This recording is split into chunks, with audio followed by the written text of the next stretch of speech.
官司的事情，谢谢你了。不必，你出钱我办是应该。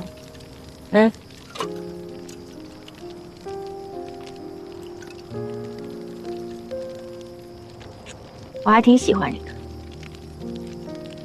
Hell no！ 你不喜欢我，你喜欢季白剑。这件事也要谢谢你。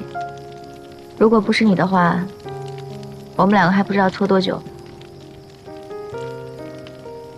哎，我真的接受不了你们两个人磨磨唧唧的死鸭子嘴硬。你说都互相喜欢，为什么不能大方承认？不过宋小姐，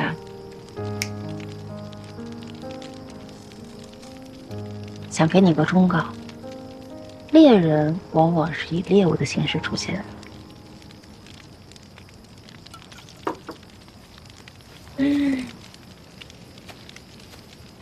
睡觉。哎。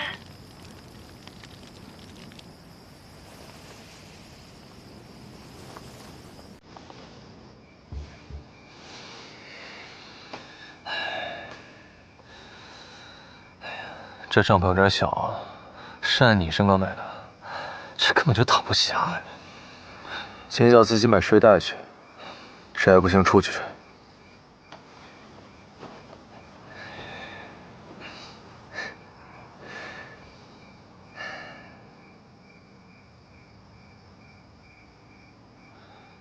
芝芝，太好了。你就别瞎操心了。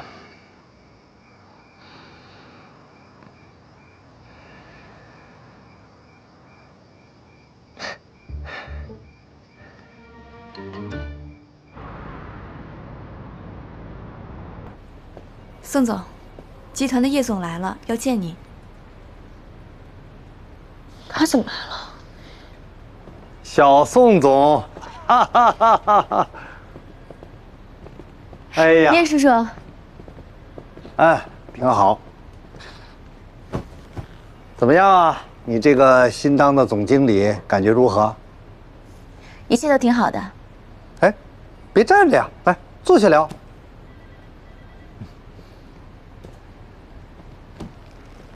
芝芝啊，我跟你老爸呀是多年的兄弟啊，你不管遇到什么困难，尽管跟你叶叔说。说，无事不登三宝殿。你要是有什么事儿，可以直说。你看这丫头啊，真的是虎父无犬女。我听说群星珠宝被骗了，这个资金链出现问题了，是不是？确实，您的消息可真是灵通啊！这么大的事儿，你怎么不跟我说呢？啊，这不还是把咱们当外人了吗？叶伯伯，您的意思是，集团那边会为群星珠宝出资？那必须的呀。于私，芝芝是我看着从小长大的，我岂能袖手旁观呢？于公，群星珠宝，毕竟是集团的一部分，集团怎么能够见死不救呢？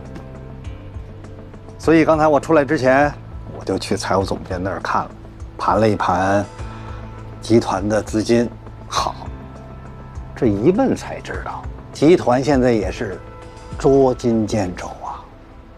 说，能理解，没事儿，我们再自己想办法。我还没说完呢，你说我打拼了这么多年，手里也攒下个几千万以备不时之需的。嘿，我现在身体这么硬了，一时半会儿还用不上。你们先拿去用啊，虽说不能够彻底的解决问题，但至少能够解解燃眉之急。那谢谢叔啊。芝芝啊，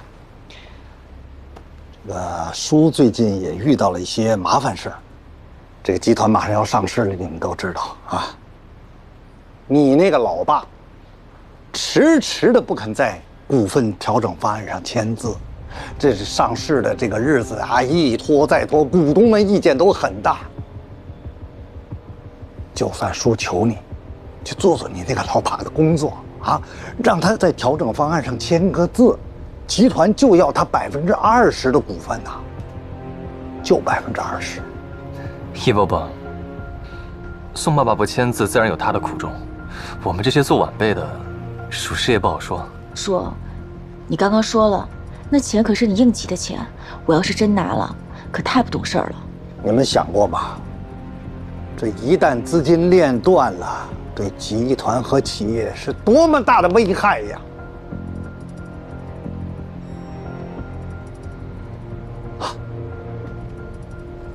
哎，你不用送，芝芝啊，好好想想啊，考虑好了随时来找我啊。走了，哎。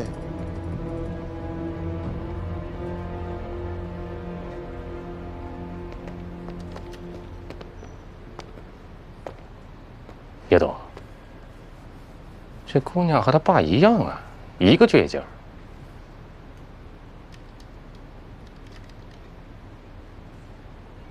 好啊。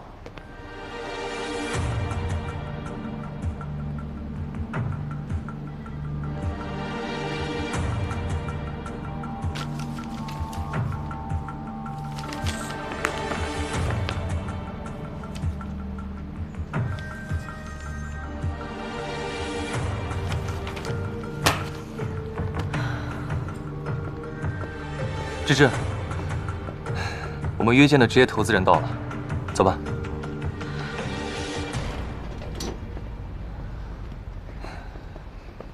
宋总，这是我的名片。徐总，您客气了。您在投资界的履历这么亮眼，在投资界没有人不知道你的名字。宋总过奖了，这群星珠宝的事情啊，我已经很清楚了。想必两位现在正在为资金的事情犯愁吧？我有足够的资金，可以帮助你们度过这一次现金流的危机。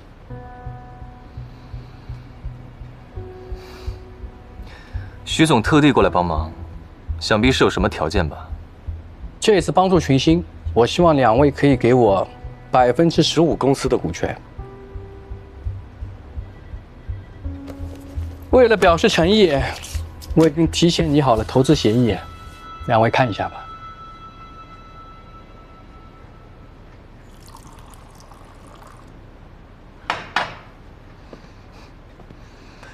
叶太婷这个老狐狸啊，张嘴好意思要20%。他太逗了，竟然让我去说服我爸签字。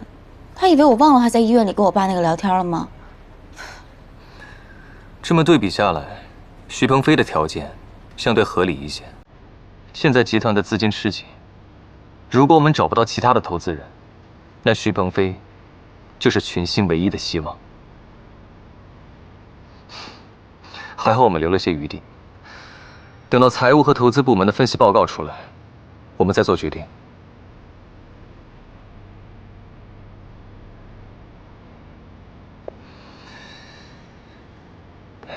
芝芝，你现在是公司的代理总经理，群星下一步命运的选择，只有你能做。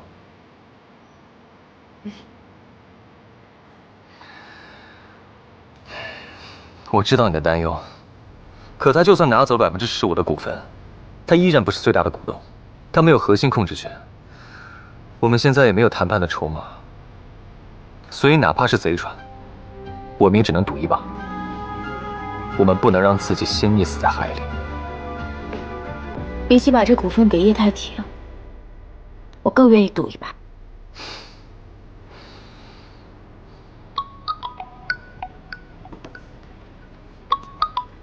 喂，芝芝，不管你做什么决定，先不要动。和徐鹏飞的合同你先不要着急签，我现在过去。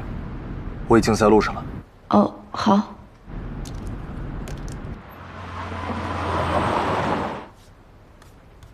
子明哥，我得先回去一趟，白健有事要找我，咱们先别动。好。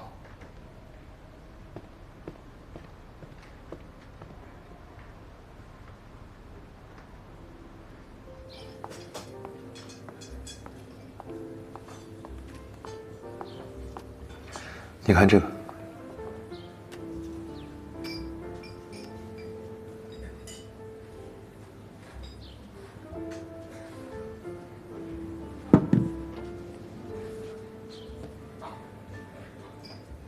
这样我就串起来了。原来是聂文芝一开始就套走了公司的制作资金，让公司的财务出现问题。这个时候叶太挺出来趁虚而入，让我爸让走股份。我爸不给，他就派徐鹏飞出来投资。叶太挺这种老狐狸，这是他惯用的伎俩。那我们现在怎么办啊？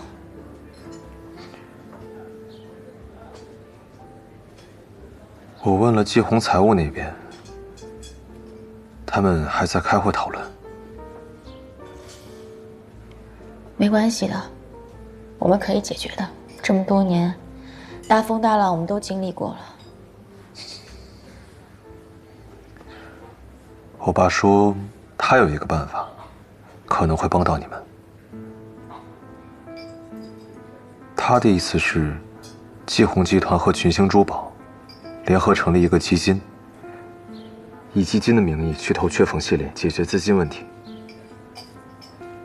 但这样做有个前提是，我们要为雀凤成立新的公司，设计团队也要暂时转去新公司，完成雀凤的运营。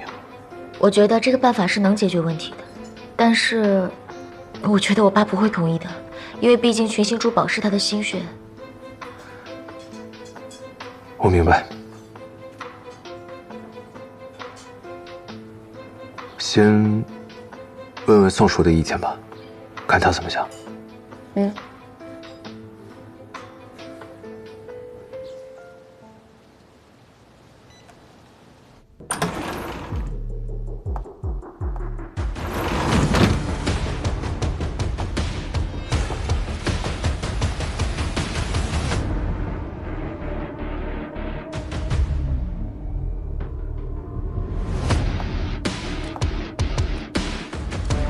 叶太挺想要通过变更股权结构，抢走我们宋家的利益，这一定是他蓄谋已久的。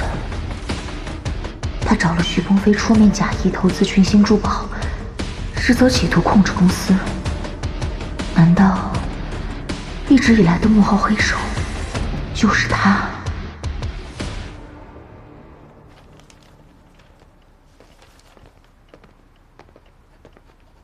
叶董，徐鹏飞到了，叫他进来。对不起啊，叶董，我本来已经说服宋芝芝跟我们合作了，可不知道为什么，在这个节骨眼上他突然变卦了。这各种缘由我也是在调查，不过我了解到这事儿可能跟季白金有关系，是他让宋芝芝改变了主意。看来季家这是诚心要给我捣乱。你先下去吧。是。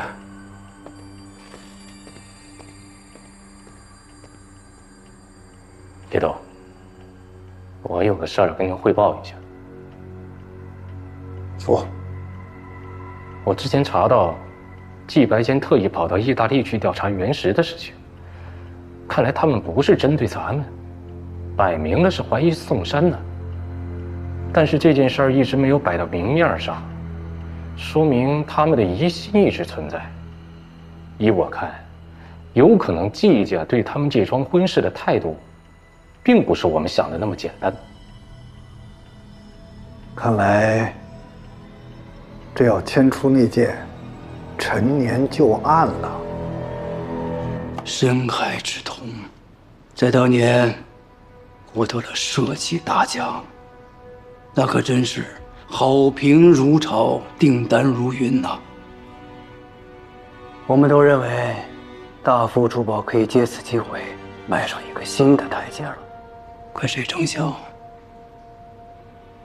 在出货上市的时候，上好的原石材料全都被人给偷换了。刚好那段时间我不在国内，没能及时发现。一时间，所有的顾客都纷纷闹上门店，要求退货赔款。我们也是受害者啊！我们的原石被人给偷换了，我们一定会追查到底，到时候会给大家一个完美的交代。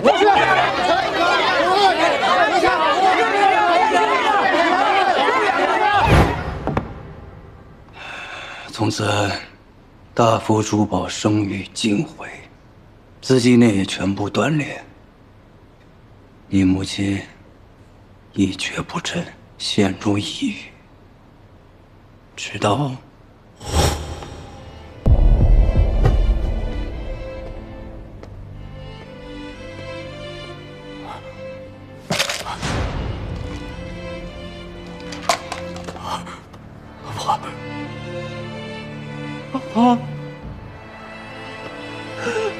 婆，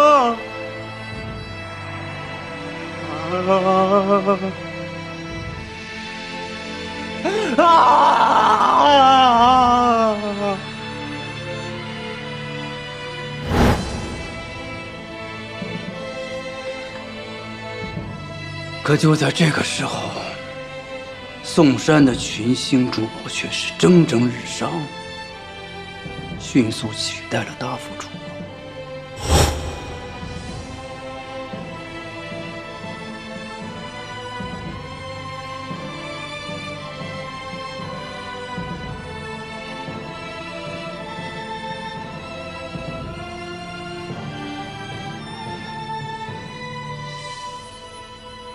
恭喜宋山先生的销售额突破2个亿，让我们预祝群星珠宝蒸蒸日上。好，好。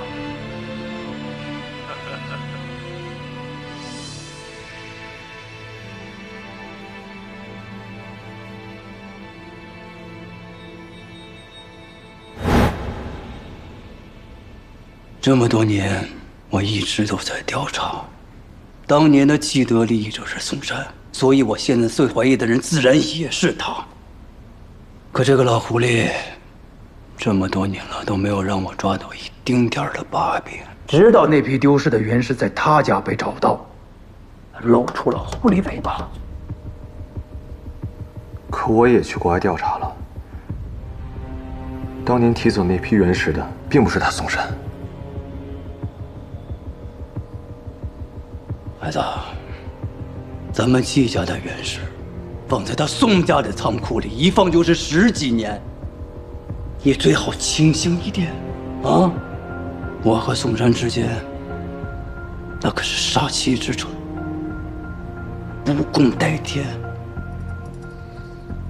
当年若是他凭真材实料赢了我大福，无话可说。可他竟然用了如此卑鄙的手段。就是他逼你母亲自杀。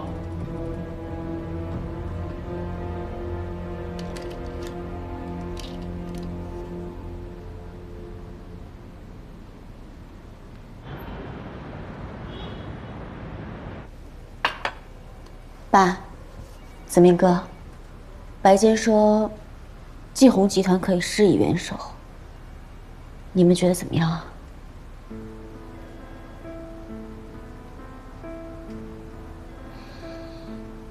芝芝，我担心的是，一旦这家公司成立，群星珠宝把资源全搬过去，一旦对方做什么手脚，那群星珠宝就是他们的了。是啊，芝芝，我也是担心这个。爸，你们的担心我能理解，但是现在。我们完全可以确认，那个许鹏飞就是叶太庭的人。他们做了一个非常缜密的局，而且这个人比我们想象的还要急迫。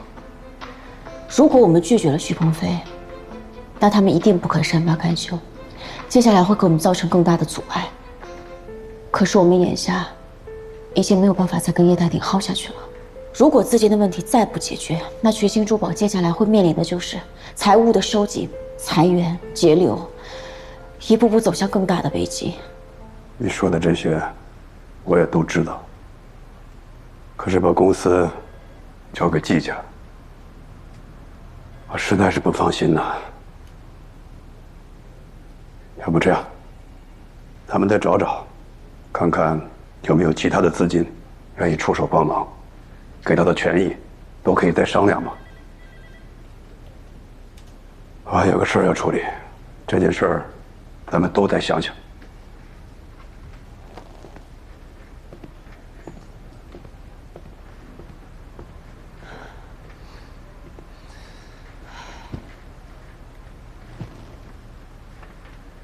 芝芝，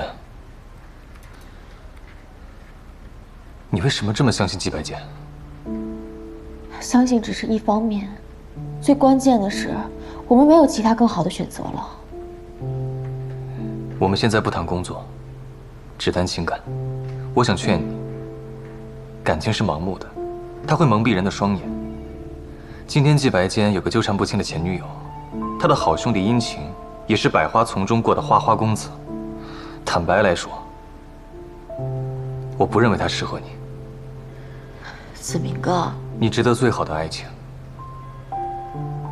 你应该被人一心一意捧在手心里，一辈子。你怎么了，子明哥？我和季白坚，我们两个现在不是就是在谈恋爱吗？再说了，如果有一天他真的敢欺负我，你懂我的，我肯定不会饶了他。这么严肃干嘛？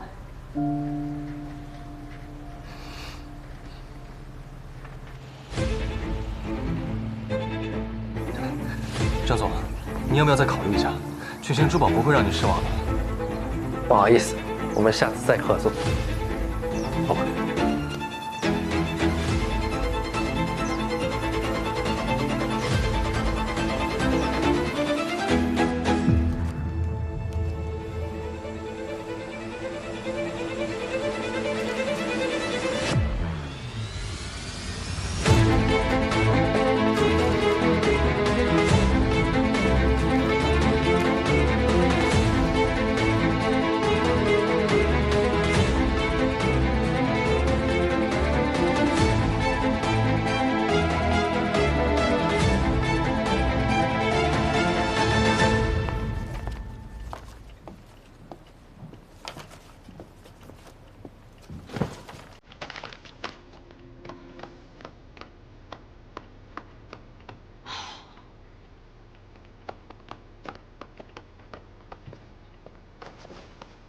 你这遇到再大的事，也得照顾好自己的身体啊！你看把自己累的。我没事儿，这些都不算什么。现在公司情况这么糟糕，资金缺口很大。本来我想注入一些外部的资金，可是我跟子明哥跑了一圈，都吃了闭门羹。你问你爸爸了吗？他同意咱们合办公司了吗？我问了，他没同意。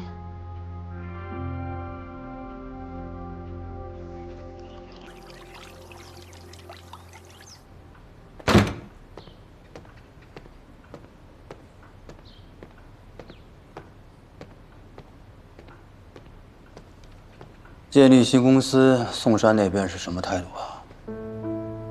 听芝芝反馈跟我说，他还是有点犹豫。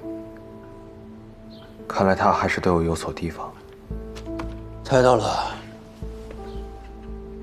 即便你和他女儿订了婚，他也不会拿你当自己人的。你和宋芝芝的关系是时候进一步了，跟他聊聊结婚的事儿吧。结婚？爸，你是想用结婚获取宋山的信任，让他同意把群星珠宝的核心转给新公司？不止一部分，我的最终目的是要将宋山踢出局。希望你没忘了我们接近宋家的初衷。当初让你和宋芝芝恢复婚约，可不是真的让你去跟她谈情说爱的。这件事情的真正目的，你心里应该很清楚。爸，虽然母亲的死跟宋山脱不了干系，但芝芝是局外人，而且拿一个女孩子一生的婚姻跟幸福去报上一代的仇，对他是不是太不公平了？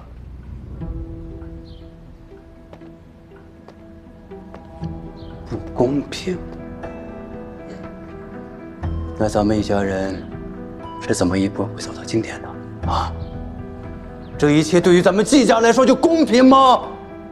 他可是害得我们家破人亡，失去最亲爱的人啊！这么多年，我一直在等待这样一个机会，我要让宋山亲身感受这么多年来我所经历的一切。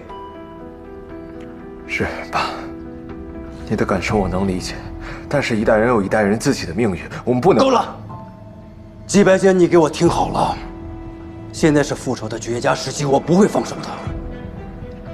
宋山的下场，那是他咎由自取。如果你觉得宋芝芝是无辜的，好，我可以答应你，在事成之后，他依然可以拥有他想要的生活。但是，如果他成为这件事情的障碍，那我不介意让宋山也尝一尝失去至亲的痛苦。这件事情没有商量的余地。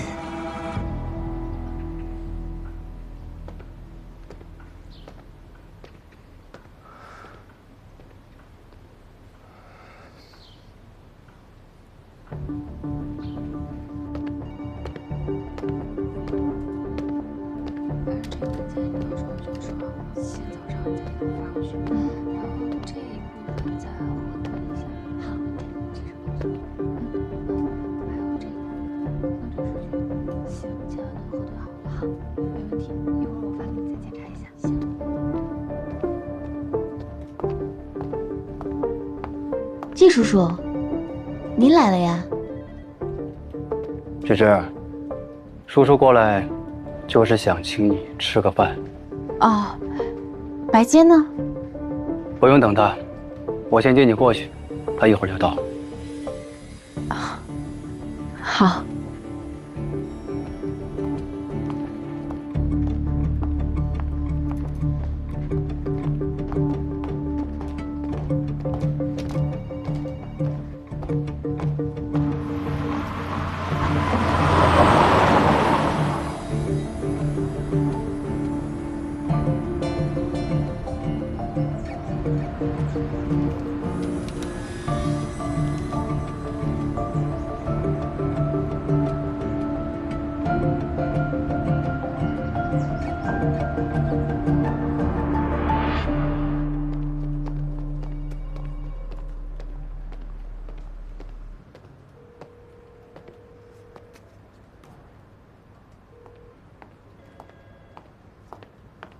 侯秘书，看见你们宋总了吗？宋总被您父亲接走了呀。如果他成为这件事情的障碍，那我不介意让宋山也尝一尝失去至亲的痛苦。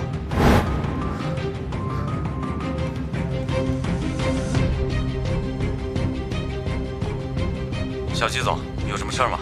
我爸去哪儿？晚上是董事长的私人行程。我问你，他去哪儿了？他去和芝芝小姐吃饭了。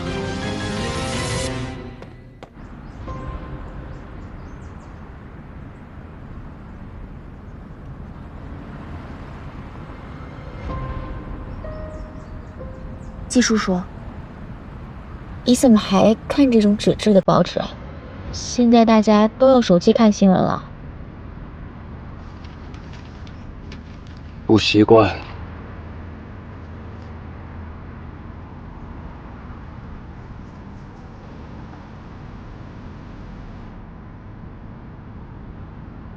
咱们要去的这家餐厅比较远，但是很有名。啊，好的。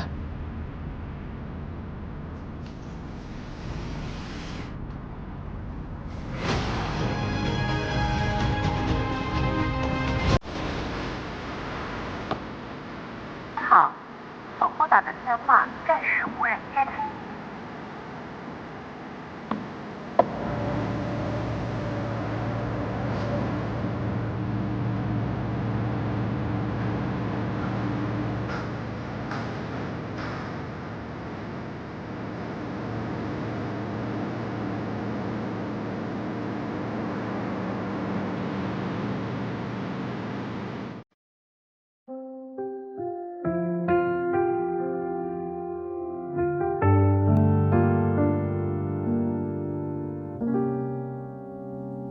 从此刻开始就不关心，耳朵没有在意想要的安静，努力为谁改变，笑着哭着埋怨，也就是我该学会的满足。说真的，我不在乎伤害了我的次数，所谓的真心付出，也许是我已麻木。说真的，我不在乎，就算是偏离了路，总还是在为谁哭，哭输给自负。